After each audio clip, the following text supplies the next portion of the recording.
La historia la escriben los vencedores. Tal vez sea así, pero en parte. Más a menudo son precisamente aquellos que escriben la historia quienes se convierten en vencedores. Ellos reescriben la historia de antemano, preparando el terreno para las batallas decisivas, inventan nuevos hechos que nunca existieron y borran la memoria de aquellos que realmente estuvieron allí. Esto no es una tarea sencilla ni trivial, porque no basta con inventar alguna historia, no. Hay que integrarla, coserla a la realidad. Y esto hay que hacerlo con la máxima precisión y cuidado, como si fuera una operación de trasplante de órgano. Y cuanto más precisa sea la operación, más tiempo pasará antes de que se descubra el engaño. O tal vez nunca. Pero aún así, parte del conocimiento sobre la realidad reemplazada debe ser preservado. En primer lugar, para no perder la conexión con ella uno mismo, y en segundo lugar, para recordar cómo era realmente. Para que en algún momento no te confundas y puedas insertar hábilmente un pedazo de la verdad necesaria donde sea necesario. Por lo tanto, es indispensable un depósito de tales secretos. Uno de ellos es tan conocido en todo el mundo como la total imposibilidad de entrar allí. Es el Vaticano y su Biblioteca Vaticana. Sin embargo, a veces ocurren milagros y las puertas se abren allí por un corto tiempo. Y en esos momentos se puede descubrir mucho nuevo e interesante, cosas que nunca deberíamos haber sabido. Por ejemplo, los archivos de la Inquisición, quién era un justo, quién era un hereje y quién era un archihereje.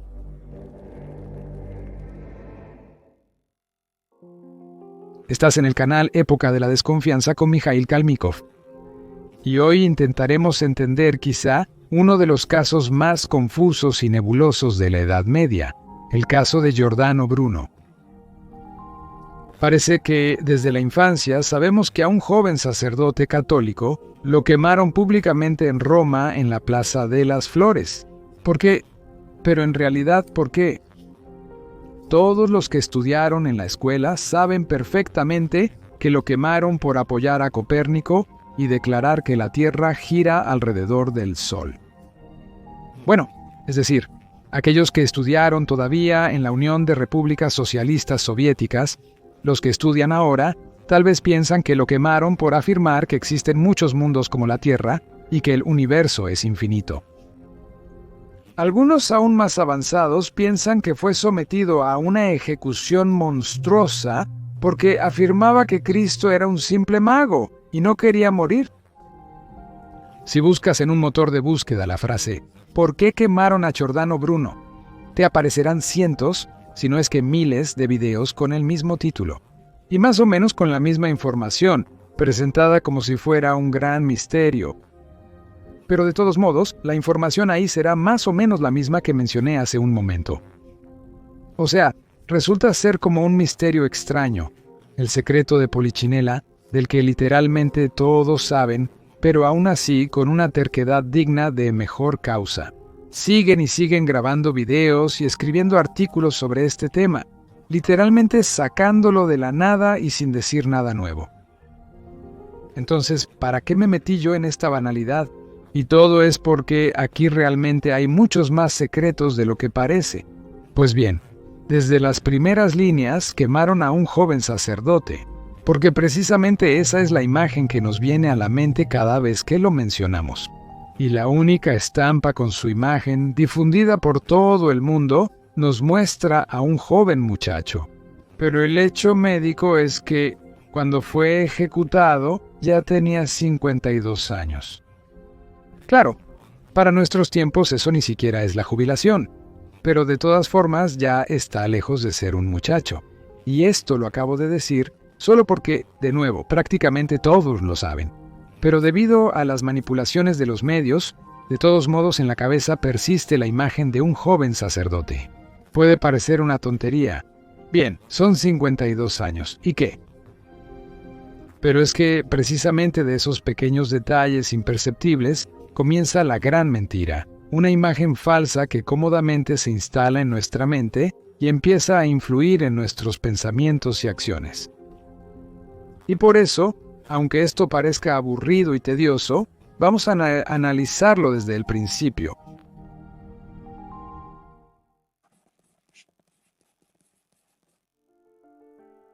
¿De dónde sabemos siquiera de la existencia de Jordán Bruno, sobre su vida, sobre su biografía? Bueno, probablemente quedaron manuscritos, libros, seguidores de Jordán Bruno. Además, hay un monumento a él en Roma, instalado justo en el lugar donde lo quemaron. ¿Debe haber algunas menciones sobre él en la literatura de esos años? Sí, así debe ser.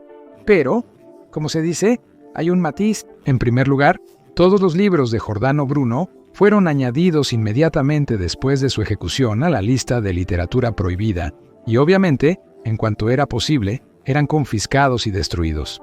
Estuvieron en esa lista hasta 1948.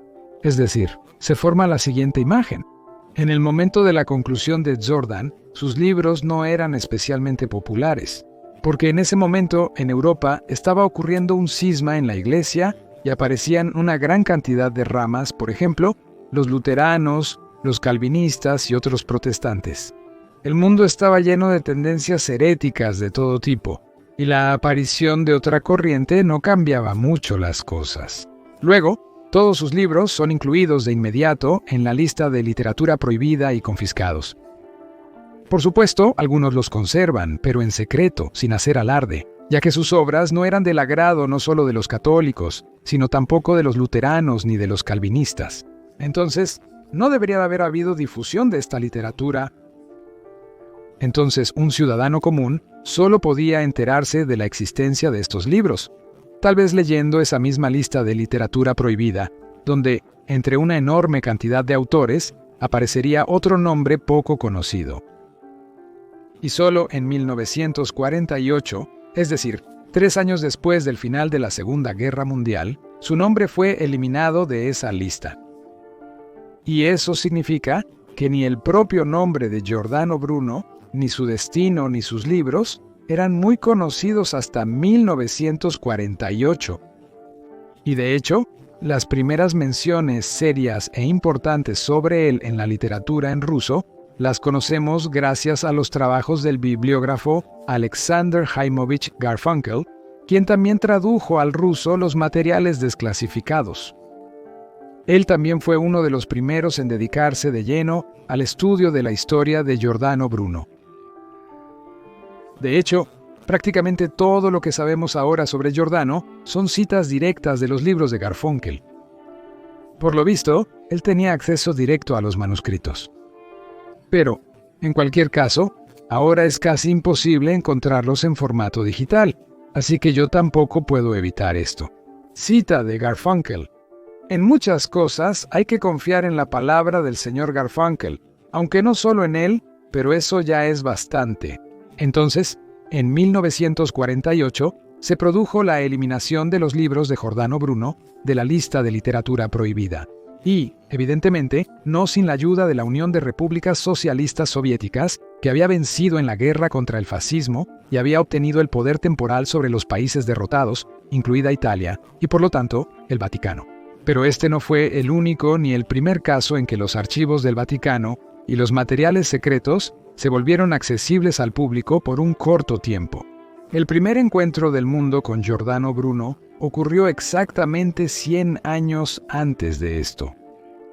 Desde 1600 y durante los siguientes 250 años, su nombre quedó en el olvido, se podría decir, bajo una maldición. Damnatio memoriae, de las notas de Garfunkel. Los materiales de los archivos de la Inquisición veneciana y romana no estaban disponibles para los investigadores. Aprovechando esto, los apologistas de la Iglesia Católica intentaron negar incluso el hecho mismo de la quema del gran pensador. En 1885 se publicó un libro de T. Didui Trágica Leyenda de Azzardán Bruna, cuyo autor afirmaba que solo fue quemada la imagen de Bruna. Y él terminó sus días en un monasterio dominico. Es decir, hasta 1849 se creía que habían quemado su imagen o un muñeco. Este es un matiz importante a recordar. Pero en 1848, en Lombardía y Venecia, que en ese entonces formaban parte del Imperio Austrohúngaro, estalló una revolución liberal democrática. Y aunque ese mismo año fue sofocada, la revolución se extendió también a Italia, donde la revuelta llegó hasta Roma y Florencia. El Papa Pío huyó de Roma y los archivos del Vaticano estuvieron temporalmente accesibles. Así, se dieron a conocer los protocolos de los interrogatorios de Giordano Bruno en Venecia, los materiales sobre la entrega de Bruno a Roma y algunos de los fallos de la Inquisición romana en el caso de Bruno. Ya al cabo de un año, la rebelión fue sofocada, pero eso ya no pudo impedir la divulgación de los materiales secretos obtenidos en el Vaticano. De 1867 a 1889, los principales casos de la Inquisición fueron publicados y en 1925 se publicaron adicionalmente 26 decretos más de la Inquisición romana. Sin embargo, no se referían a los casos del proceso de Giordano Bruno. Los documentos que se lograron obtener no permitían reconstruir de manera confiable el curso del proceso. La investigación sobre el caso de Giordano Bruno en Roma solo se reflejó en resoluciones incompletas y extremadamente breves de la Inquisición. Pero lo principal que se logró establecer es que después de todo, no fue un muñeco lo que se quemó, sino el propio Giordano. Fue precisamente a partir de este momento que comenzó a circular la información sobre la quema de Bruno en vida. Pero eso es todo. La información que surgió rápidamente como resultado de la revolución también fue rápidamente ocultada de nuevo. La siguiente aparición de cualquier dato sobre este caso ocurrió 37 años después. Nuevamente, apenas aparecieron, fueron clasificados como secretos, según escribe Alexander Garfunkel. En mayo-junio de 1886, uno de los custodios del Archivo del Vaticano, Gregorio Palmieri, descubrió un manuscrito que contenía materiales del proceso de Giordano Bruno, a lo que el Papa León ordenó guardar en el más estricto secreto, incluso el hecho mismo de su descubrimiento. El manuscrito fue entregado al control personal del Papa, y ninguna información sobre él se filtró fuera de los muros de la Cancillería papal. Así, los documentos de archivo más valiosos sobre el gran filósofo italiano fueron nuevamente ocultados de la ciencia. Solo en 1925, la historia de este hallazgo se hizo conocida para el archivero vaticano Angelo Mercati, quien solo en 1940 la descubrió en los materiales del archivo personal del Papa Pío. Es decir, solo después de 39 años se supo únicamente la información de que el hallazgo existió. Y durante otros 15 años, estos manuscritos fueron buscados deliberadamente y solo después fueron encontrados. El manuscrito era una recopilación de materiales de la Inquisición. Entre diversos tipos de registros, había información sobre herejes y libros heréticos, así como sobre los procesos de la Inquisición. Un interés especial presentaron 59 páginas que contenían un resumen del caso judicial de Giordano Bruno. Este documento de suma importancia fue publicado por Angela Mercati en 1942. Es necesario señalar que su publicación tenía objetivos muy alejados de la búsqueda de la verdad. Los historiadores católicos buscan utilizar esta publicación para demostrar la legitimidad del proceso, la legalidad de la ejecución de Giordano Bruno, para probar su culpabilidad. El apologista de la Iglesia Católica encontró en el documento recién descubierto la acusación contra Giordano Bruno de apostasía, de pronunciamientos contra los dogmas de la religión y los rituales eclesiásticos. Entonces, ¿qué fue lo que descubrió Angelo Mercati? Y lo que descubrió no fue otra cosa que las transcripciones taquigráficas de los interrogatorios a Giordano Bruno, de la Inquisición en el periodo de 1592 a 1598. Así es como se llamaban, ¿eh? Resumen breve del caso de investigación de Giordano Bruno. Fue un regalo invaluable para la sociedad, ya que absolutamente todo lo que sabemos ahora sobre Giordano, empezando por su primer nombre, el año y lugar de nacimiento, los nombres y circunstancias de Donoso y mucho, mucho más, todo eso lo sabemos únicamente gracias a este mismo registro de los materiales del caso de investigación. Mucho después, a todo esto se añadieron las correspondencias entre la Inquisición romana y la veneciana, así como el texto de la sentencia del Tribunal romano.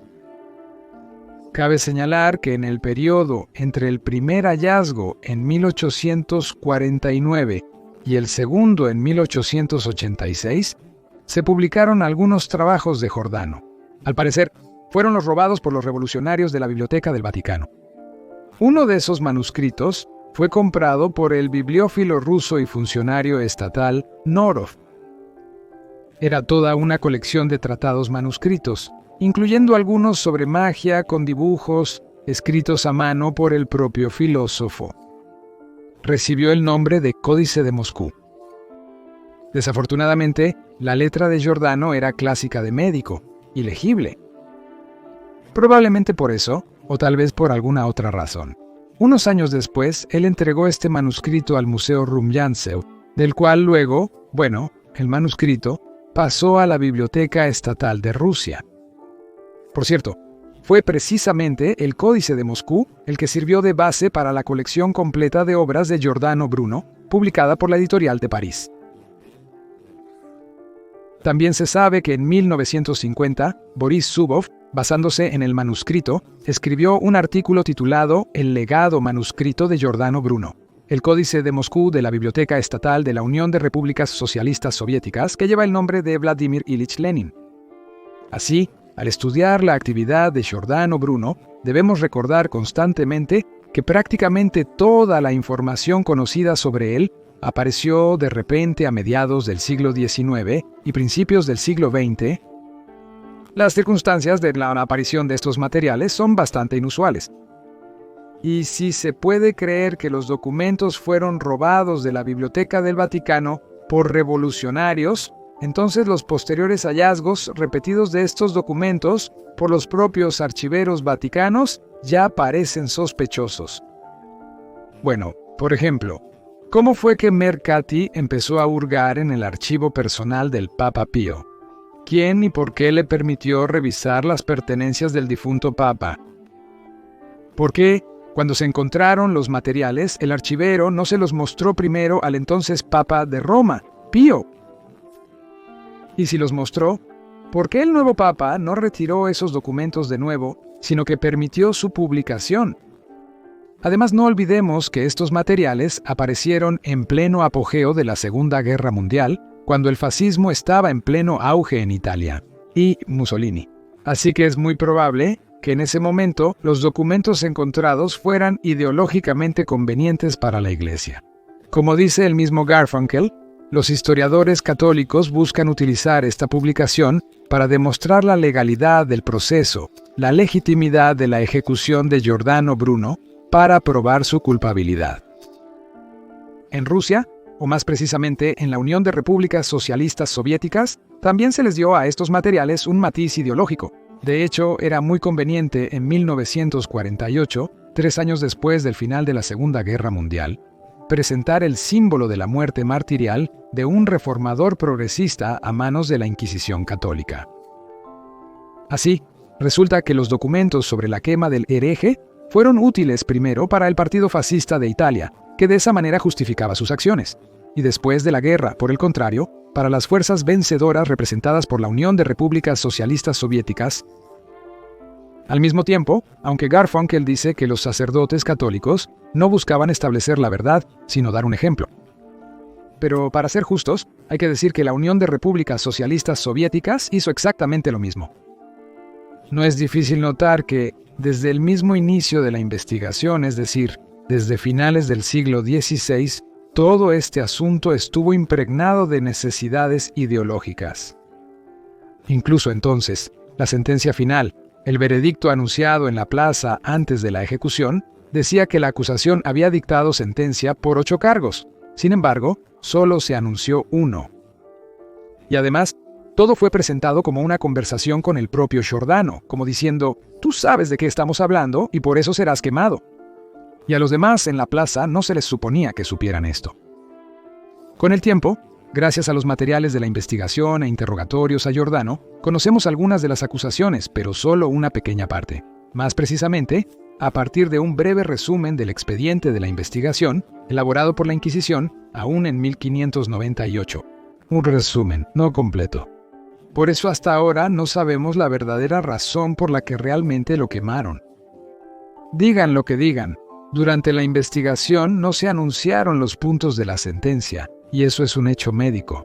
Por eso, todas las suposiciones sobre los verdaderos motivos seguirán siendo suposiciones en cualquier caso, incluidas las mías. Sin embargo, al observar las extrañas manipulaciones en torno a este caso misterioso, supongo que la verdadera razón por la que Giordano fue ejecutado representaba un peligro no solo para la Inquisición de aquella época, sino también para la Iglesia moderna de cualquier tipo, e incluso para cualquier representante del poder, tanto capitalista como soviético, hasta el día de hoy. Así que leamos con más atención lo que exactamente dijo Giordano en el juicio. Materiales del caso, documentos de la Inquisición veneciana, primer interrogatorio del 26 de mayo de 1592. Presidente Aloisi Fuscari, presentes Ludovico Taverno, el nuncio apostólico Laurencio Priuli, el patriarca de Venecia Gabriel Sagliuzzi, magistrado inquisidor. En presencia de las personas mencionadas fue introducido un hombre de estatura media, con barba castaña, de unos 40 años de edad. Se le ofreció prestar juramento. Él juró, poniendo las manos sobre el Evangelio, y dijo: «Yo diré la verdad». Muchas veces me han amenazado con llevarme ante el tribunal de este santo servicio, pero siempre lo consideré una broma, porque estoy listo para rendir cuentas de mí mismo. El año pasado, cuando estaba en Frankfurt, recibí 2 cartas del señor Giovanni Mocenigo, un noble veneciano.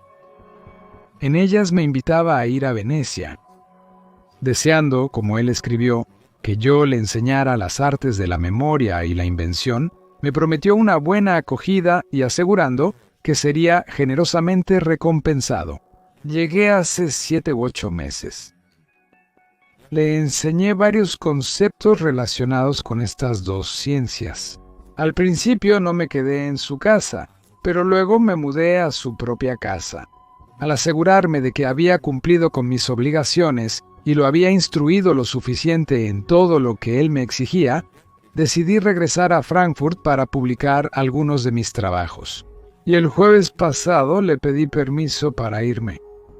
Al enterarse de esto, el señor Mocenigo sospechó que yo quería abandonar su casa, para enseñar a otras personas los mismos conocimientos que él me impartía a mí y a otros, y no para irme a Frankfurt. Como ya mencioné, él hizo todo lo posible por retenerme. Cuando insistí firmemente en mi deseo de irme, primero empezó a quejarse, diciendo que no le había enseñado todo lo que le había prometido.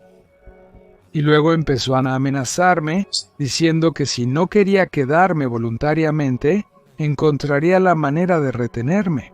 Al día siguiente era viernes. El señor Giovanni, al ver que yo insistía en mi decisión de irme, ya había dado instrucciones sobre sus asuntos y preparado las cosas para enviarlas a Frankfurt. Por la noche vino a verme, cuando ya estaba en la cama, con el pretexto de que quería hablar conmigo. Cuando entró, con él estaba su sirviente llamado Bartola, junto con 5 o 6, según creo, gondoleros que vivían cerca.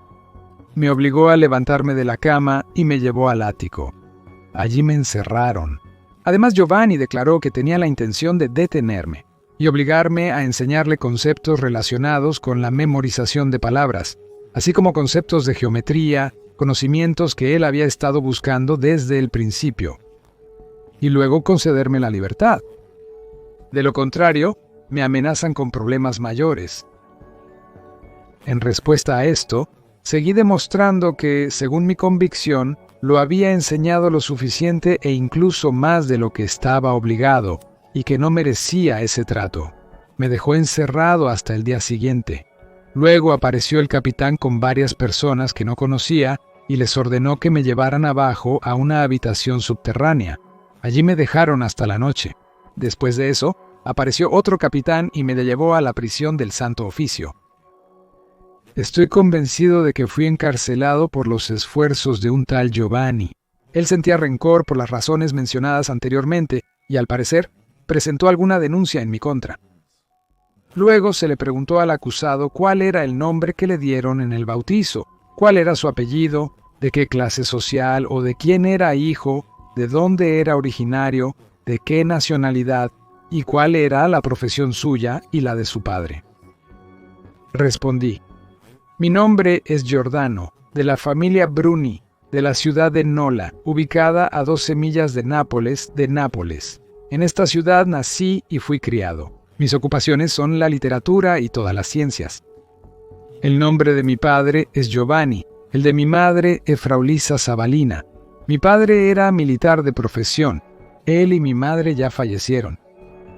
Tengo alrededor de 44 años. Nací, según lo que sé por mis familiares, en 1948. Estudié literatura, lógica y dialéctica en Nápoles hasta los 14 años. Y también asistí a lecturas públicas de una persona que se hacía llamar originario de Salerno. Y de manera privada tomé clases de lógica con el padre agustino llamado Teófila da Vairana, quien más tarde enseñó metafísica en Roma. A los 14 o 15 años ingresé como novicio en la Orden de los Dominicos, en el monasterio de Santo Domingo en Nápoles. Fui aceptado entonces por el prior del monasterio, llamado Maestro Ambrosio Pascua. Al cabo de un año de noviciado, fui admitido a los votos monásticos, y según recuerdo, solo un novicio más hizo los votos conmigo. Luego, en el tiempo correspondiente, fui ordenado sacerdote y celebré mi primera misa en compañía en una ciudad de ese mismo reino de Nápoles, bastante lejos de Nápoles, y permanecí allí en el monasterio de la misma orden, dedicado a San Bartolomé, perteneciendo a esa misma orden dominicana donde recibí la ordenación. Oficié la misa y otros servicios hasta el año 1976, estando bajo la obediencia de los superiores de esa orden y de los abades del monasterio. En 1976, el año siguiente al año del jubileo, me encontraba en Roma en el monasterio de Dalla Minerva, bajo la obediencia del maestro Sista de Lucá, procurador de la orden. Llegué para presentar una justificación, ya que 2 veces fui sometido a juicio en Nápoles. La primera vez fue por haber desechado imágenes y figuras de santos, y haberme quedado solo con el crucifijo. Por esto fui acusado de desprecio hacia las imágenes sagradas. Y la segunda vez fue por haberle dicho a un novicio, que estaba leyendo la historia de las 7 alegrías en verso: ¿qué beneficio puede traerle ese libro? Y que tire todo eso y mejor se ponga a leer algún otro libro, por ejemplo, las vidas de los santos padres. En ese tiempo, cuando llegué a Roma, este asunto se reanudó en relación con otras acusaciones cuyo contenido desconozco. Como consecuencia de esto, abandoné el rango eclesiástico, me quité el hábito monástico y me fui a Noli, en la región de Génova. Allí pasé 4 o 5 meses dedicándome a enseñar gramática a los jóvenes. Con esto concluye el primer interrogatorio. Lo leí especialmente para ustedes en su totalidad, sin omisiones, para que quede completamente claro de dónde sabemos tanto sobre Giordano Bruno. Estas son prácticamente citas completas de los interrogatorios de la Inquisición veneciana, redactadas en 1598. El segundo interrogatorio fue exactamente igual.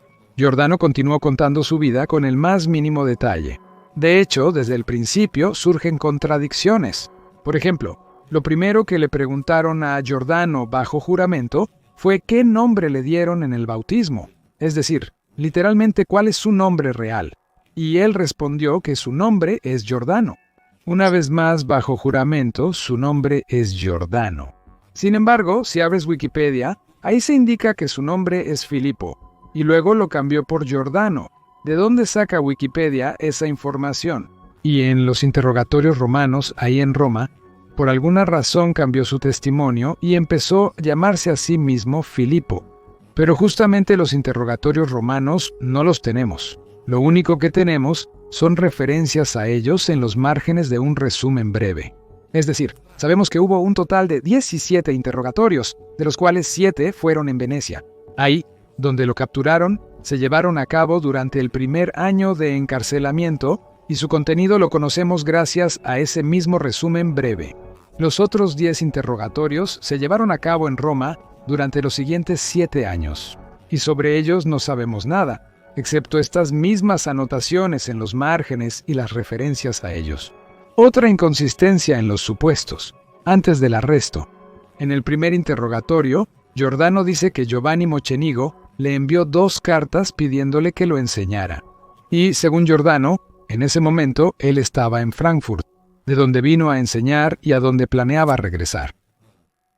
Pero en la correspondencia entre las Inquisiciones, nos enteramos de que, antes de llegar a casa de Mocenigo, Giordano Bruno vivía en Ginebra. Y de nuevo, esta información se refiere a los interrogatorios romanos. Otra inconsistencia radica en el tiempo que Giordano pasó en prisión. Sí, no es difícil calcular que si lo capturaron en 1592 y lo quemaron en 1600, entonces estuvo en prisión 8 años. Sin embargo, en la sentencia final se dice que estuvo 12 años en prisión y que después de los primeros 4 años de encarcelamiento se escapó. Pero sobre esos periodos no sabemos nada. En cualquier caso, la historia es bastante confusa. Sí, el propio Jordana admite que empezaron a escribir denuncias contra él cuando todavía servía en la orden monástica, pero al mismo tiempo nunca dice que haya sido encarcelado por eso ni una sola vez. Esta incongruencia, por supuesto, también fue notada por otros investigadores, por ejemplo, nuestro Alexander Garfunkel. ¿Y qué fue lo que hicieron? Correctamente señalaron en sus trabajos que esta afirmación es errónea y que la Inquisición simplemente se equivocó. O tal vez no, y de nuevo ese regusto turbio. Por un lado, no tenemos ni idea de lo que le pasó a Giordano en la prisión romana durante 8 años, pero al mismo tiempo decimos con seguridad que la Inquisición se equivocó en algo. Por cierto, muchos investigadores que tuvieron acceso a las fuentes originales, como el mismo Garfunkel, señalan que los registros del proceso tienen todos los indicios de correcciones y falsificaciones. Es decir, definitivamente fueron modificados. La pregunta es solo dónde y para qué. Aquí hay otro detalle interesante.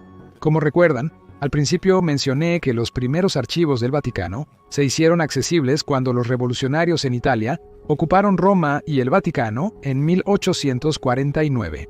Por supuesto, algunas cosas de ahí fueron sacadas y terminaron en los archivos de personas ricas e influyentes, para luego, después de varias décadas, ser vendidas. De esta manera, el Códice de Moscú arribó a Rusia. Entonces, uno de los participantes de ese mismo levantamiento fue un tal Giuseppe Mazzoni. Desde la infancia, se preparó para la actividad política y para el momento del levantamiento había adquirido tal fuerza e influencia que se convirtió en uno de los 3 líderes del gobierno provisional de Italia. Allá eso es común. Por ejemplo, Gayo Julio César al principio tampoco fue el único emperador del Imperio Romano, sino que compartió el poder con Cneo Pompeyo y Marco Craso. Eso fue un triunvirato. Y este nuevo César, Giuseppe Mazzoni, fue precisamente uno de los que personalmente irrumpieron en los archivos vaticanos.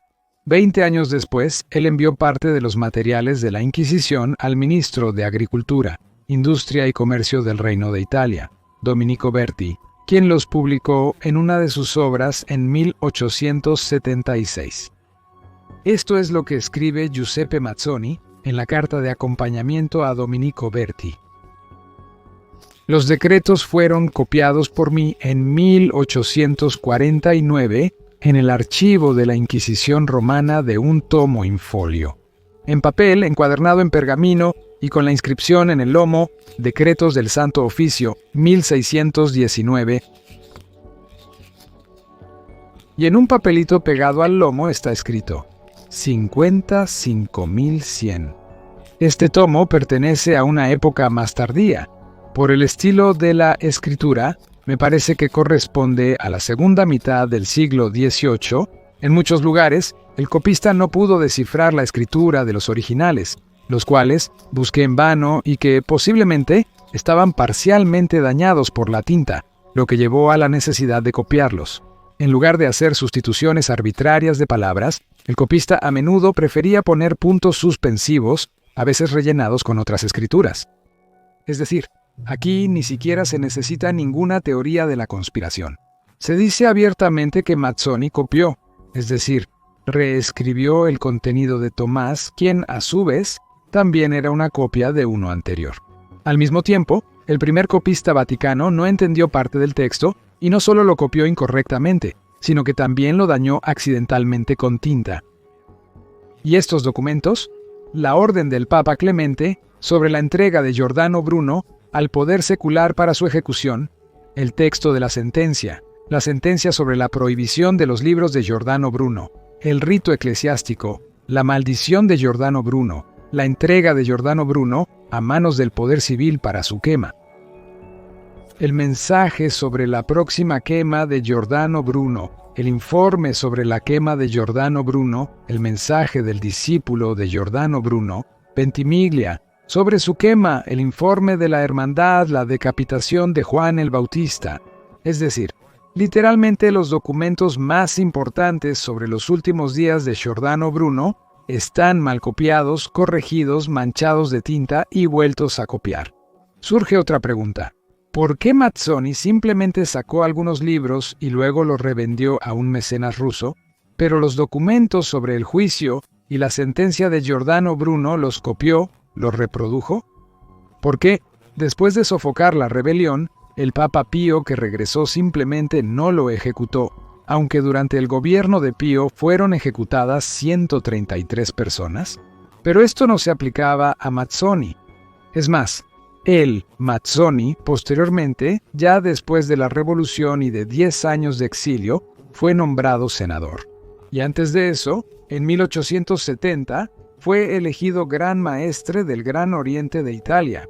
Esa es una logia masónica, pero ni siquiera ahí se detuvo y posteriormente fundó su propia logia masónica, Propaganda Masónica. Así fue el hombre que nos trajo al mundo los primeros documentos de Giordano Bruno. De alguna manera no puedo dejar de pensar que estamos presenciando algún tipo de espectáculo. Por supuesto, no los voy a torturar leyéndoles todos los 7 interrogatorios venecianos. Al final de cuentas, esta información es pública. Basta con hacer una búsqueda en cualquier motor y obtendrán el texto completo. Sin embargo, me gustaría centrar la atención en otra frase del tercer interrogatorio de Giordano. Le preguntaron si los libros impresos realmente fueron publicados en las ciudades y países indicados en ellos o en otros lugares. Él respondió: todos los libros en los que se indica que fueron impresos en Venecia, en realidad fueron publicados en Inglaterra. La indicación de que fueron impresos en Venecia fue hecha por deseo del editor, para que fuera más fácil venderlos y para que tuvieran una mayor difusión. Porque si se hubiera indicado que fueron publicados en Inglaterra, venderlos aquí habría resultado mucho más difícil. Casi todas las demás fueron publicadas en Inglaterra, aunque en ellas se indique que fue en París u otros lugares. Es decir, en otras palabras, absolutamente todos los libros de Giordano que él publicó fueron impresos en Inglaterra, y las editoriales conscientemente les ponían el sello de editoriales de Venecia, París, Frankfurt y otros lugares. Por un lado, es un detalle poco significativo, que se explica de manera bastante lógica por el deseo del editor de vender el libro más rápido y obtener ganancias. Sin embargo, esto cambia radicalmente toda nuestra idea sobre casi todas las ediciones impresas de los siglos XVI, XVI I y XVI I que han llegado hasta nuestros días. Pero este único testimonio en el tribunal de la Primera Inquisición pone una gran cruz sobre la fecha y el lugar de fabricación de absolutamente cualquier libro de los siglos XVI primero y XVI primero. A partir de este momento, nosotros no sabemos nada sobre quién publicaba cualquier libro en la Edad Media. Más precisamente, sabemos que la imprenta más grande de Europa era Inglaterra, que deliberadamente falsificaba los lugares de aparición de ciertos libros. Y esto ya no es una teoría de la conspiración, sino un hecho médico. En cualquier caso, si creemos en el texto de los interrogatorios de Jordán. Otro mito consiste en que lo quemaron gracias a la denuncia de Giovanni Machenigo. El asunto es que, en realidad, Machenigo actuó con Jordán, como se dice ahora, de manera totalmente arbitraria. Es decir, lo invitó como huésped y luego, literalmente, lo tomó como rehén, lo encerró en el sótano, escribió una denuncia y lo entregó a la Inquisición. Eso es un hecho. Pero también es un hecho que Giordano, en el tribunal veneciano, refutó fácilmente sus denuncias. Y lo máximo que le amenazaba era volver a ser monje. De hecho, en el tribunal veneciano respondió de manera muy lógica, reflexiva y razonable. Su discurso es claro y sencillo. Y la Inquisición veneciana ya estaba inclinándose a dejarlo en libertad. Sin embargo, intervinieron dos factores. La Inquisición romana, de repente, exigió urgentemente trasladar al prisionero de Venecia a Roma. Además, no está nada claro qué sirvió de base para esto, ya que, según datos indirectos, nos queda claro que en ese momento la Inquisición romana ni siquiera había leído sus libros y no tenía idea de quién era él. Sin embargo, la Inquisición romana de inmediato, en la carta, lo llamaba no solo hereje, sino heresiarca, es decir, patriarca de los herejes. Entonces, había algo en él que nosotros no sabemos y posiblemente nunca sabremos. Pero lo que sí sabemos con certeza es que la Inquisición veneciana no solo planeaba liberar a Giordano, sino que también se atrevió a negarse a entregarlo a la Inquisición romana. Aunque no duró mucho, y ya en la siguiente carta cedió y organizó el traslado del prisionero a Roma. Y ya en Roma, a las acusaciones contra Giovanni Mocenigo se sumaron las denuncias de los compañeros de celda de Giordano, en particular del monje capuchino Celestino, compañero de celda en Venecia, y de Francesco Graziano, también compañero de celda, así como de un tal Ciotto Bertana y Matteo Zaga Giovanni. Antonio de la Tonazzi Oregoni de Verona, clérigo y subdiácono de la Orden de los Capuchinos, nombre monástico Hermano Celestina de Verona. En 1587 estuvo bajo investigación de la Inquisición romana acusado de herejía. Estuvo en la misma celda con Bruno en la prisión veneciana desde septiembre de 1592 hasta su entrega a la Inquisición romana en febrero de 1593.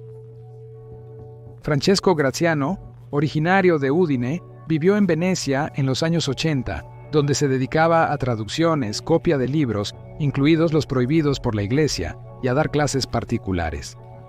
Según los testimonios de los testigos, era una persona culta. Discutía con todos lo consideraban un excéntrico y nadie confiaba en él. En 1584 fue arrestado por la Inquisición veneciana y acusado de herejía. Se oponía al poder secular del Papa y a los ingresos del clero. Negaba la autenticidad de la llamada donación de Constantino. Después de la abjuración el 4 de abril de 1585, fue liberado, pero posteriormente fue arrestado de nuevo por reincidir en la herejía. Estuvo en la misma celda que Giordano Bruno en 1592-1593, el 27 de marzo de 1593. Fue condenado a cadena perpetua. Fue llamado a Roma para testificar en el caso de Bruno y fue interrogado 2 veces a finales de 1593 y a principios de 1594. Los testimonios de Graziano fueron mejores que los de otros testigos vecinos de Bruno, sobre la celda donde se discutían cuestiones teológicas, junto con las denuncias y declaraciones de Mocenigo y Celestino, proporcionaron a la Inquisición el principal material contra Bruno. En febrero de 1598, Graziano fue liberado de prisión. Es característico que todos los compañeros de celda también fueron condenados por herejía. En particular, Francesco Graziano incluso 2 veces. La primera vez lo liberaron porque se retractó de sus palabras, pero luego lo capturaron de nuevo y ya le dieron cadena perpetua. Así fue como se convirtió en compañero de celda de Giordano. Sin embargo, después de su testimonio en el juicio en Roma, 2 años antes de la quema de Bruno, de repente lo liberaron misericordiosamente. Como dirían ahora los abogados, claramente hubo un trato con la fiscalía. Otro compañero de celda, Matteo Zaga, no dio testimonios importantes y, al parecer, por eso murió en prisión antes de recibir sentencia. El destino del tercer compañero de celda, el hermano Celestín, también fue triste. La investigación escuchó sus denuncias, las anexó al caso y luego consideró al propio Celestín como médium y poseído, y lo ejecutó medio año antes de la ejecución de Giordano. Una vez más, un compañero de celda murió misteriosamente, el segundo fue declarado loco y ejecutado, pero aún así, su testimonio forma parte de las acusaciones, y el tercero vendió convenientemente su testimonio, y en lugar de cadena perpetua, fue puesto en libertad. Todo indica que para Roma, era sumamente importante destruir a Giordano Bruno bajo cualquier pretexto, y de esto se sigue una conclusión algo paradójica. Para entender el sentido de la quema de Bruno, en realidad no necesitamos leer los protocolos de las denuncias. Porque todo lo que ahí se indique, de cualquier manera, será falsificado o manipulado por la Inquisición. Todos esos 8 puntos que se mencionaban en la acusación final son simplemente vacíos, solo para llenar el sinsentido de la sentencia. Por eso no tenía sentido leerlos en voz alta. Bueno, miren, a menudo se menciona que Giordano afirmaba que la Tierra gira alrededor del Sol, y supuestamente por eso lo quemaron. Pero la verdad es que estas ideas solo fueron consideradas herejía en 1616. A Bruno no podían ejecutarlo por esas palabras, porque para cuando oficialmente se consideraron motivo de persecución, Giordano ya llevaba 16 años muerto. Otros creen que a Giordano lo quemaron por hablar sobre la multiplicidad de los mundos. Sin embargo, Bruno fundamentaba esto con citas de Tomás de Aquino, quien hablaba directamente sobre la multiplicidad de los mundos y quien fue canonizado, y su doctrina se convirtió en la filosofía oficial de la Iglesia Católica. De repente resulta que la Iglesia Católica nunca consideró esto una herejía. Es decir, la multiplicidad de los mundos aquí tampoco tiene nada que ver, al igual que todas las demás acusaciones, que en comparación con las 2 anteriores parecen incluso ridículas. Por eso todos los protocolos de los interrogatorios son solo una distracción de las verdaderas, auténticas razones que probablemente se pueden entender leyendo sus obras. Y dado que uno de los libros más importantes, que se menciona más de una vez en la acusación, es La expulsión de la bestia triunfante, veamos qué es lo que realmente está escrito ahí. La expulsión de la bestia triunfante. La primera traducción de este libro al ruso la hizo Alexei Solotaryov en 1911. Y de inmediato, desde las primeras líneas, leemos que este trabajo está dedicado a un tal señor Felipe Sidney. Además, el libro comienza con una carta explicativa a este mismo Felipe Sidney, en la que le agradece a él y a su amigo, el señor Volker Gribel, por la ayuda significativa en el trabajo. Para que lo sepan, Felipe Sidney y Volker Gribel eran señores británicos muy influyentes de esa época. Felipe Sidney comandó el ejército británico en la batalla de Zutphen contra España. Perdió y murió a causa de sus heridas. Escribió pero no terminó la novela Arcadia. Volker Gribel fue el primer barón Brooks, gobernador del Principado de Gales y más tarde ministro de Finanzas de Gran Bretaña, además de ser un amigo cercano de Felipe Sidney. Se considera que Volker se sintió muy ofendido por la burla sobre la vida inglesa hecha por Jordán Bruno en su gran cena de Cuaresma. Y supuestamente por eso se disculpó de esa manera ante Volker. Supuestamente porque es evidente que precisamente estos señores brindaron su ayuda influyente y financiera para la publicación de los libros de Jordán en Inglaterra. Porque la publicación cuesta mucho dinero, del cual Jordán tenía bastante poco. Además, en la carta, él dice claramente que la razón de su mutua antipatía no son las burlas sobre el estilo de vida inglés, sino el interés propio, precisamente el interés propio. Muchos consideran el libro El destierro de la bestia triunfante como una especie de sátira o incluso una obra humorística. Sin embargo, cuando lo leí, no vi ni sátira, ni bromas, ni humor. Bueno, salvo que una de las deidades que juega un papel importante en el libro era el dios de las bromas, las burlas y las ironías. Una especie de análogo al dios escandinavo Loki, el dios griego Momus. No veo otras razones para considerar este libro una sátira. El libro en sí está escrito en un estilo muy pomposo, tiene tal cantidad de palabras innecesarias que da la sensación de una especie de cacofonía sin sentido, un basurero verbal sin ninguna idea. Y por eso leerla atentamente es insoportablemente difícil. Además, en la carta explicativa, Jordan dice: sí, No se encontrará a nadie con un alma tan deforme o con un espíritu tan malicioso, a quien se le ocurra convencer tanto a sí mismo como a los demás de que todo lo escrito en este libro fue afirmado por mí de manera categórica. Es decir, él literalmente suplica que no se tome este libro en serio. Pero después de un par de párrafos, añade que cada discurso en los diálogos del libro, cada discurso está lleno de su propio significado. Y unos párrafos más adelante declara: ¿ven ustedes conversaciones serias o graciosas? Recuerden que todos ellos deben ser vistos de la misma manera a través de unos lentes especiales. ¿A través de qué lentes especiales? En mi opinión, él insinúa directamente que lo escrito en el libro, al contrario, debe tomarse muy en serio, y además parece que insinúa que hay algunos mensajes cifrados en el texto. Al parecer, los inquisidores también lo entendieron, y por eso al final lo quemaron. Entonces, ¿de qué trata este libro? Son 3 diálogos, cada uno dividido en varias partes. La ubicación de la acción es ambigua. Podría ser en la tierra, en el cielo o en un espacio paralelo. No está claro. Una cosa está clara. Es algún tipo de gran consejo de dioses bajo la dirección de Júpiter o Zeus, como prefieran.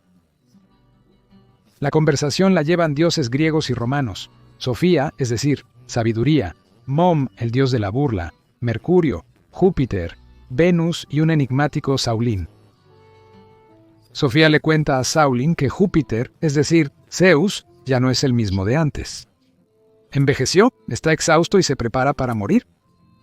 Al mismo tiempo, se descubre que cada uno de los dioses puede reencarnarse en quien quiera, vivir y morir como un ser humano, y renacer una y otra vez como persona. Y todo esto para ellos no es más que un juego. Es decir, estos dioses no tienen un cuerpo permanente, solo son la manifestación de cierta energía, ya sea en una persona o en otra. Pero esta misma esencia también tiene un principio y un final. También perecerá, morirá, como todo lo que existe en el universo, y luego renacerá de nuevo, pero será ya otro renacimiento, el renacimiento de la propia esencia. Júpiter lo sabe, así que no se preocupa demasiado, pero entiende que con su partida, todo entre los dioses cambiará. Y por eso quiere dejar al final algo bueno, o al menos algo justo después de sí mismo. Y convoca al consejo de los dioses ancianos. Incluso se dice que la edad de Zeus es de 36.000 años. Es curioso que en el consejo constantemente surge el tema de la guerra de Troya. Aquí y allá se recuerdan episodios de ella, como si realmente hubiera sido algo importante, aunque no lo único. También se recuerdan episodios tanto de la titanomaquia como del enfrentamiento con Prometeo. Como sabemos por la mitología griega, Momos, el dios de las burlas, que se burlaba de los dioses, fue expulsado del Olimpo, pero ahora ha sido justificado y llamado de nuevo al consejo como bufón, quien puede decir la verdad directamente en la cara. Y entonces Júpiter organiza un gran banquete para todos los dioses y al terminar el banquete, para sorpresa de todos, anuncia la convocatoria del consejo. Pronuncia un largo discurso sobre cómo este evento no es espontáneo y cuánto tiempo ha estado pensando en ello, y luego comienza a contar la idea principal. Y es aquí donde comienza el rompimiento mental para los lectores. Júpiter, también conocido como Zeus, por alguna razón comienza una larga historia sobre las estrellas y las constelaciones, donde a cada constelación le corresponde algún carácter, propiedad o umbral. Y todas estas cualidades se muestran como si fueran seres animados: delaciones, corrupción, depravación, ira, desprecio, envidia, maldad, lujuria, avaricia, y así sucesivamente, y así sucesivamente. Todas ellas parecen ser ciertas entidades animadas que a su vez forman parte de la bestia. A Jordana lo llaman la bestia triunfante, porque estas cualidades casi siempre vencen en el ser humano. Y llenaron todo el cielo, cada constelación, cada mundo. La esencia de este consejo consiste precisamente en expulsar del cielo todos los fragmentos de esa bestia a la tierra, y en su lugar poner otros fragmentos. Virtuosos, es decir, sus antípodas. Gran parte del libro es lo más aburrido y una enumeración minuciosa de todas estas cualidades, dónde se encuentran, por qué serán reemplazadas y a dónde serán arrojadas. Sin embargo, si te pones los lentes especiales de los que se habló en el prólogo, hay un filtro que elimina toda la paja y puedes encontrar mensajes e información muy interesantes. Por ejemplo, se menciona que en la parte del mundo descubierta recientemente, llamada el Nuevo Mundo, es decir, en la América moderna, se encontrarán crónicas que contienen información sobre la historia de los últimos 10.000 años y más. Recuerda que en el prólogo, Jordana hace hincapié en que cada monólogo está lleno de su propio significado. En cada monólogo está codificada su propia información, tal vez una profecía, o tal vez indicaciones concretas. Otro monólogo en el libro habla de Prometeo, quien quería humillar a Dios en el sentido de que no robó el fuego para los humanos. No, Prometeo quería darles la inmortalidad a las personas. Y de hecho, quien habla de esto es Saturno, también conocido como Cronos, el padre de Zeus, quien también estuvo presente en el consejo. Él propone dejar en el cielo a la Hidra, es decir, la serpiente que ayudó a neutralizar a Prometeo, quien no robó, sino que convenció a Zeus de llenar voluntariamente varios barriles con inmortalidad y llevárselos a la gente. Y como resultado, hacer a los humanos iguales a los dioses. Durante el camino, la Hidra, o sea, la serpiente, obligó al burro que llevaba estos barriles a inclinarse hacia una fuente de agua, por lo que la carga se desequilibró, se cayó del lomo del burro y se rompió. Todo el líquido fue absorbido por la tierra, pero la Hidra logró recoger unas cuantas gotas para sí misma. Por eso la Hidra es ahora inmortal. Otro monólogo, tal vez, cuenta sobre un momento desconocido pero curioso de la guerra de los dioses. Si han visto mis películas anteriores, recordarán que unos años antes del inicio de la guerra de Troya, Troya fue conquistada por Heracles. Y justo después de eso, Gea organizó un ataque sorpresa de los gigantes contra el Olimpo con el objetivo de destruir a todos los dioses. Ni siquiera los dioses pudieron enfrentarse a ellos, solo un mortal podía hacerlo. Allí fue enviado Heracles, pero resulta que no estaba solo.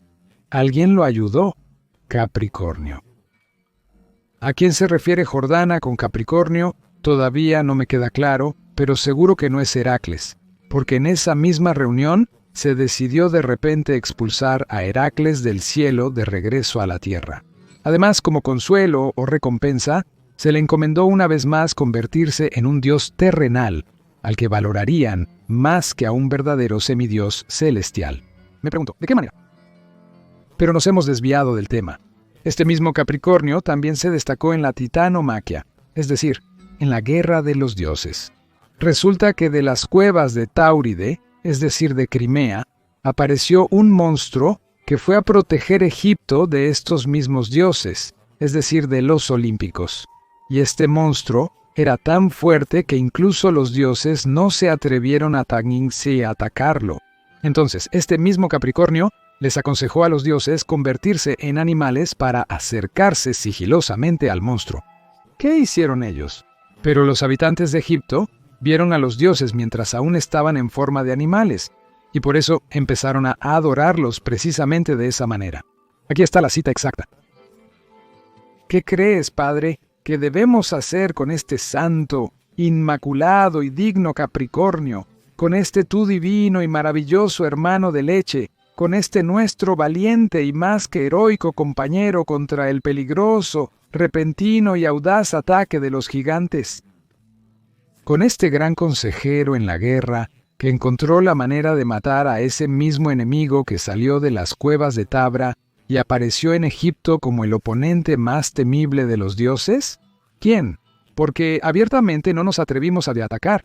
Nos dio la instrucción de convertirnos en bestias, para que con habilidad y astucia compensáramos las deficiencias de nuestra naturaleza y fuerzas, y así lográramos una gloriosa victoria sobre los enemigos. Porque fue él quien hizo que los egipcios adoraran las imágenes vivas de las bestias, y ellos empezaron a venerarnos en forma de animales. Fin de la cita. A este evento en el libro se le dedican varias páginas, y nos muestra el panteón egipcio de dioses como un simple culto cargo banal. Además, esto se sincroniza bien con mis conclusiones de episodios anteriores. Por ejemplo, el ataque repentino de los olímpicos a Egipto, gracias al cual Atlante quedó encerrado en el subsuelo.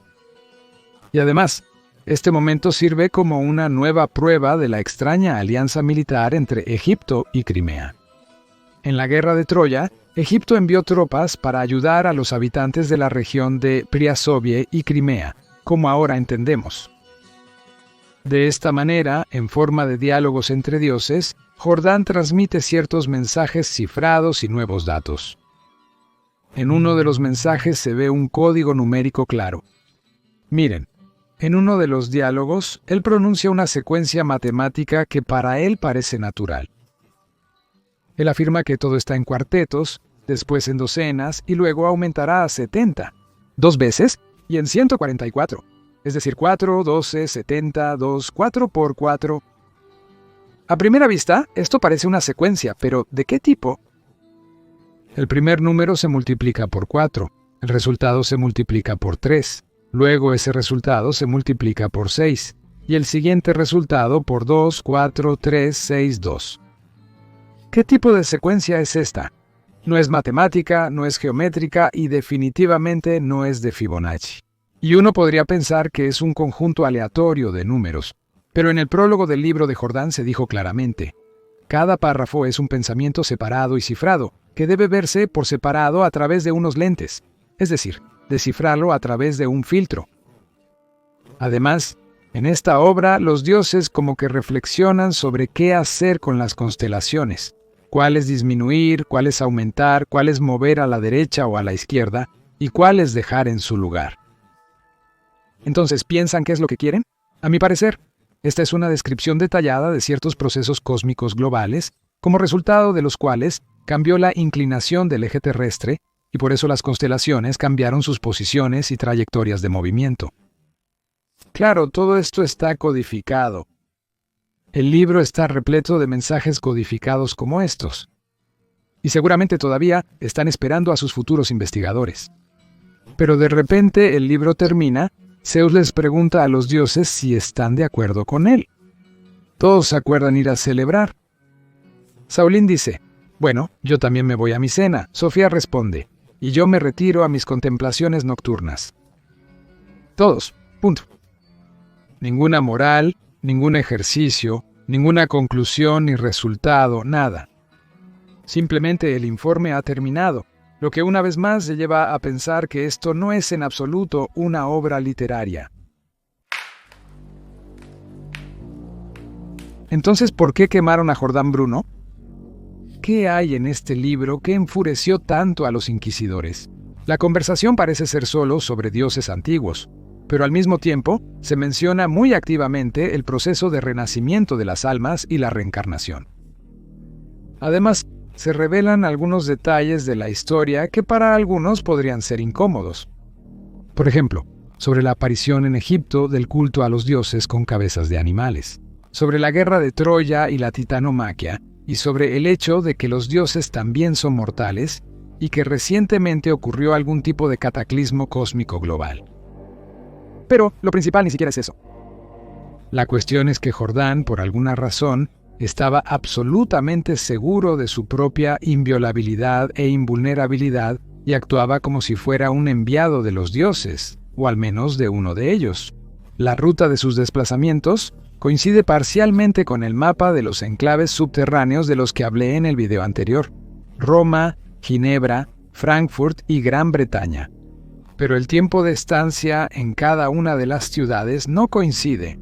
Según el testimonio del propio Jordán, en Ginebra estuvo solo 2 meses, y prácticamente fue inmediatamente después de su llegada. Se puso en contacto con él el marqués d'Ovico, quien de inmediato le consiguió trabajo en una imprenta y le explicó las reglas de estancia en Ginebra. Resulta que en Ginebra había una rama propia del protestantismo, el calvinismo naciente, y una condición indispensable para vivir en la ciudad era la aceptación obligatoria de esta fe. Y aunque Jordano se negó a aceptarla, de todos modos le regalaron un abrigo, un sombrero y una espada. En general, el siglo trajo al mundo la división en la Iglesia católica, y el surgimiento de varias corrientes cristianas paralelas que se designan con el nombre común de protestantismo. Sin embargo, no era único. Al inicio, el luteranismo, surgido en Alemania, era popular. Recordemos el enclave de Oldenburgo. Hacia finales del siglo XVI, precisamente en Ginebra, surgió el calvinismo, lo que también corresponde al enclave suizo. Es decir, se crea la sensación de que los dioses de estos refugios entraron en el juego y empezaron a crear cada uno su propia religión basada en el cristianismo. Si lo vemos desde este punto de vista, se llega a la conclusión de que Giordano Bruno fue uno de los enviados avatares de otro dios o de otra religión. De hecho, él nunca lo ocultó, sino que lo decía prácticamente de manera abierta. Por ejemplo, en el epígrafe del libro La expulsión de la bestia triunfante, él, sin ninguna vergüenza, escribe que el contenido de este libro fue ofrecido por Júpiter, cumplido por el consejo, proclamado por Mercurio, contado por Sofía, escuchado por Saulín y escrito por Nalance. En este caso, Nalance se llama a sí mismo Giordano Bruno, es decir, él dice abiertamente que todo esto le fue literalmente comunicado por los dioses y que se le encomendó organizar otra religión más. Aunque en el libro él de todos modos disfrazó un poco este hecho y lo hizo de manera deliberadamente burda y burlona hacia aquellos que pudieran sospechar algo de él. Miren esto, en el título, él indicó que todo el contenido del libro fue escuchado por cierto nolanés, es decir, alguien nacido en la ciudad de Nola, y normalmente nolanés era como Giordano solía llamarse a sí mismo. Sin embargo, en el libro él cita con bastante frecuencia los versos de cierto Tansilo. Además, estos versos de Tansilo son citados por los propios dioses en la reunión. Entonces, ¿quién es él?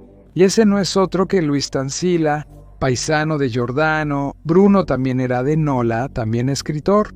Y para cuando se escribió el libro de Giordano, él ya llevaba 20 años muerto. Así que, formalmente, él ya estaba en el cielo y bien pudo haber escuchado todo esto. Esa es la excusa de Giordano. Pero si profundizamos aún más, Luigi Tansilo solo tiene unos cuantos libros, y el primero de ellos no tiene nada de filosofía. Es simplemente un libro erótico para burgueses aburridos, con versos tan explícitos que bien podrían haberlo llevado a la cárcel por ello.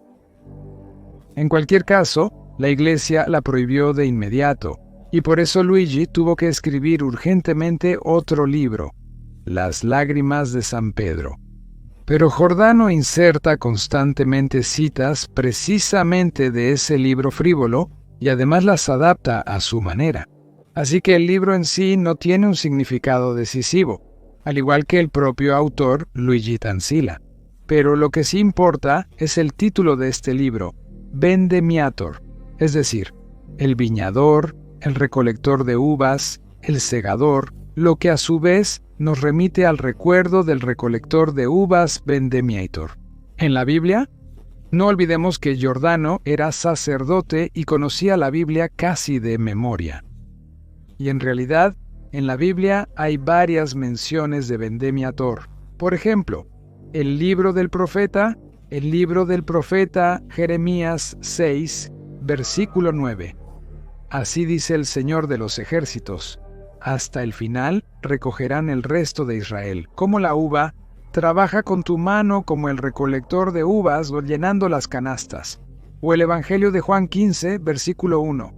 Yo soy la vid verdadera y mi Padre es el viñador, es decir, Vendemiator.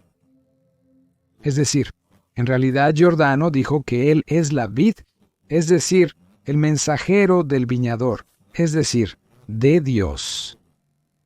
De hecho, el segundo Mesías o el Anticristo, como prefieran llamarlo. Y Luigi Tansilo, en este caso, simplemente da una excusa descaradamente obvia. Aquí está, por ejemplo, cómo se presentó ante el rector y los profesores de Oxford, cuando lo invitaron.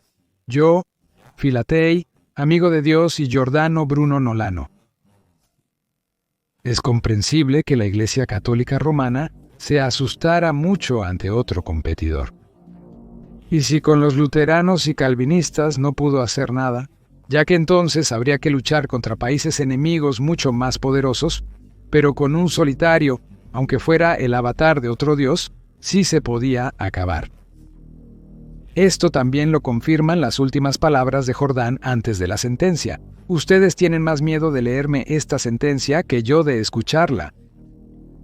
Y de hecho, después de la quema, la Iglesia romana guardó silencio absoluto. Durante 250 años, todos guardaron silencio sobre la ejecución de Bruno, como si por miedo a la muerte. Y solo después, gotas aisladas de verdad comenzaron a salir a la luz, mezcladas con toneladas de mentiras y correcciones. En general, ¿cómo es posible temer durante siglos a alguien a quien ya destruiste y cuya memoria borraste hace mucho tiempo? De ninguna manera, a menos que detrás de esa persona haya alguna fuerza inmortal con un poder monstruoso. Y ahora recordemos un par de incoherencias más. En Venecia, Bruno declaró bajo juramento que su nombre al nacer era Jordano. Luego dijo que su nombre al nacer era Filipa. Después de su arresto en Venecia, pasó 8 años en prisión. No obstante, el inquisidor en Roma leyó en los avisos romanos que él fue encarcelado por 12 años. En los folletos de aquellos días, se indica que Bruno vivió en Ginebra durante 2 años, no 2 meses. Antes de ser quemado, Giordano Bruno escribió un memorándum que envió al tribunal. El tribunal imprimió públicamente este memorándum, pero no lo leyó. Eso está documentado. Sí. Quizás se trata de personas diferentes. Quizás la Inquisición realmente tenía miedo mortal de matarlo. Miren esto. En el texto de la sentencia final del 8 de febrero de 1600, dice: «Debes ser entregado al tribunal secular, y por eso te entregamos al tribunal de Monseñor, gobernador de Roma, aquí presente, para que él te castigue». ¿Cómo corresponde a la ejecución? Además, rogamos encarecidamente que, si le place, suavice la severidad de las leyes relativas a la ejecución sobre tu persona, y que ésta se realice sin peligro de muerte ni mutilación. En el siguiente párrafo, los inquisidores repiten que el castigo debe llevarse a cabo sin derramamiento de sangre. Es decir, la Iglesia se lavó las manos, aparentando que no tenía nada que ver con esto. Ella simplemente se exigía un castigo sin muerte ni derramamiento de sangre. En general, la ejecución fue organizada por las autoridades de la ciudad, no por la Iglesia. Entonces, ¿por qué lo mataron?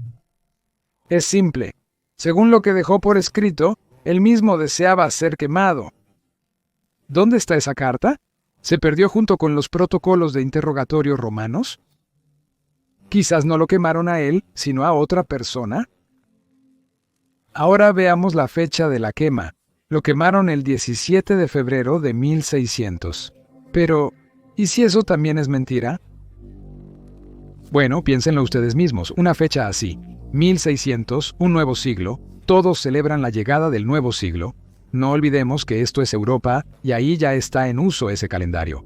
Pero ¿cómo no celebrar este evento a lo grande? Recuerden, al principio mencioné que durante mucho tiempo, las autoridades romanas y el Vaticano afirmaban que no fue Giordano quien fue quemado, sino su efigie. No sé cómo eran las cosas en ese entonces, pero sabemos por los registros conservados sobre el juicio que la ejecución fue programada 2 veces. La primera vez estaba prevista para el 12 de febrero, pero luego, por razones desconocidas, fue pospuesta para el 17 de febrero. En la revista rusa Ilustración Mundial, que se publicaba desde 1869, hay múltiples menciones año tras año de que en Europa se celebra la Maslenitsa. En Alemania, España, Italia y en todo el mundo. Además, en el siglo antepasado, se consideraba que la propia celebración de la Maslenitsa nos llegó de allá, de Europa. Esto parece ser un reflejo de las antiguas Saturnales romanas. Y decidí calcular cuándo se celebraba la Maslenitsa en el año 1600.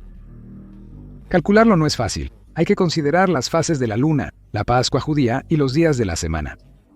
Pero al final, me salió que la Maslenitsa en el año 1600 debía comenzar el 13 de marzo y terminar el domingo 19 de marzo. Y si la quema de Giordano Bruno fue un sacrificio ritual, entonces es muy probable que no haya ocurrido el 17 de febrero, sino el 19 de marzo del año 1600. Sin embargo, estas son solo mis conjeturas. Pero lo que sí se sabe con certeza es que la Iglesia Católica todavía le tiene un miedo mortal a Giordano Bruno hasta el día de hoy.